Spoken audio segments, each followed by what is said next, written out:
यहाँ आपको अपडेट करेंगे। वफाकी काबीना ने अरकान पार्लियामेंट की तरक्याती स्कीमों के लिए 51 अरब रुपए जारी करने की मंजूरी दे दी है। फंड्स चारों सूबों में तरक्याती मंसूबों पर खर्च होंगे। मजीद जानते हैं डॉन न्यूज के नुमाइंदे ताहिर शिरानी से। जी ताहिर, ये क्या माजरा है? हुकूमत की मुद्दत खत्म हो रही है और ऐसे में फंड्स का इजरा हो रहा है। जी बिल्कुल ऐसा ही है कि रवां माली साल मजमूई तौर पर 90 अरब रुपए तरक्याती स्कीमों के लिए मुख्तस किए गए हैं, जो अरकान पार्लियामेंट की स्कीमें हैं।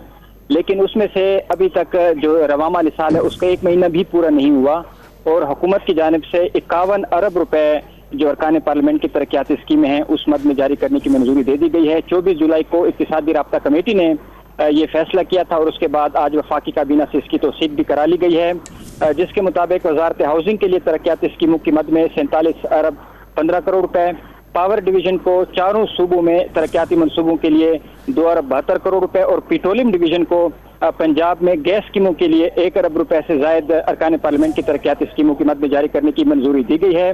और वफाकी काबीना की जानिब से वज़ीर-ए-आज़म यूथ लोन स्कीम के लिए 10 अरब रुपए और 25 नई अद्वियात की रिटेल कीमत मुकर्रर करने की भी वफाकी काबीना ने मंजूरी दे दी है।